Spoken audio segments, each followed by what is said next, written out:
Hi guys! There are things that we believe anyone can do easily, but if you're like the vast majority of other people, then no matter how hard you try, most likely you won't be able to do what we're about to show you now. Our body is made in such a way that some things are almost impossible to be done with it. So, here are 9 things that you almost certainly cannot do with your body. But we can teach you a few easy tricks, and you'll be able to do some of them and impress your friends very soon. Let's get it on. Raising one eyebrow. The ability to raise eyebrows is an evolutionary trait. Baboons, mandrills, and cebus monkeys raise their eyebrows in a gesture of threat. Although most of us can't do this trick, it's really easy to learn. Start by keeping one eyebrow down with one hand and holding one up with the other. Keep practicing this in front of the mirror so you can get the correct muscle movement to lift one eyebrow up. Once you are familiar with this and can do it right, try again, now without using your hands, and then just keep practicing in front of the mirror until it becomes natural. Licking your own elbows. Everyone knows that 99% of the people can't lick their own elbow, and 90% of the people told this immediately tried to do it. Tried to? Okay, moving on. So, despite the statistics, for some people this task is pretty easy. By the way, Guinness World Records get about 5 claims every day from people who think that they are unique just because they can lick their elbows. Wiggling your ears. Not so many people can wiggle their ears, and scientists have just found out why that is. Turns out, unlike other face muscles, ear muscles have their own accessory nucleus, a control area for muscle function in the brainstem.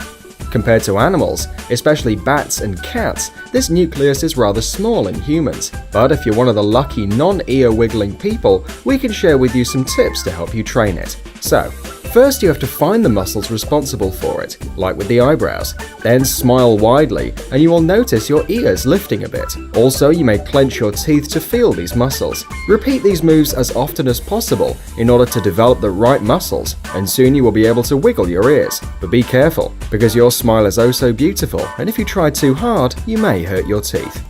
Touching your nose or chin with your tongue. The ability to touch the tip of your nose or a chin with your tongue is a genetic feature. Only a few people, about 10% of the world population, can do this. And there are 5 times more people with the Ehlers-Danlos syndrome, which causes hyperflexible joints. However, if you're one of the lucky ones who can do this, but don't know it yet, you can train yourself. Stretch your tongue, making a point with the tip. Pull your upper lip down over your top row of teeth. Next, using your lower lip to help, bend your tongue up over your upper lip towards your nose. Remember, not everyone can do this, so don't try too hard, or you won't feel very well. Ah yes, also make sure there's no one else around to see you making a fool of yourself. The paralyzed finger trick. Okay, give this one a try. Bend your middle finger like on the screen, and put your hand on the table. Then lift your thumb, index finger, and pinky. No problem, right? Now try the ring finger. Any luck? Yeah, I know. The thing is, the tendons in your fingers are independent of each other, except for the ones in your middle and ring finger. These tendons are connected, so when your middle finger is folded down, you cannot move your ring finger. It feels like your ring finger is paralyzed. Tongue rolling.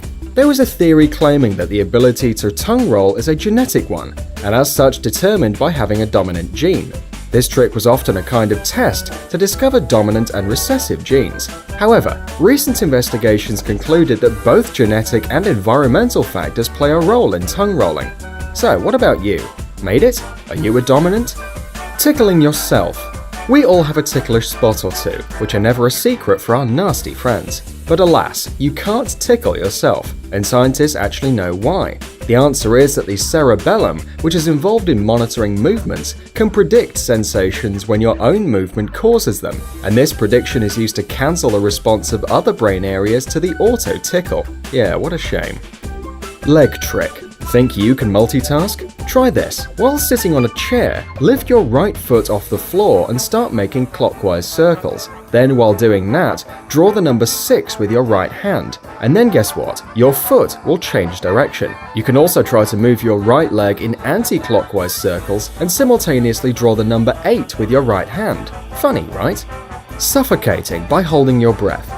It is physically impossible to kill yourself by holding your breath. After all, we have a reflex of deep exhalation to get stagnant gases, such as carbon monoxide and nitrogen, out of our lungs. Even if you can force yourself to overcome this reflex, you would eventually pass out from lack of oxygen to your brain.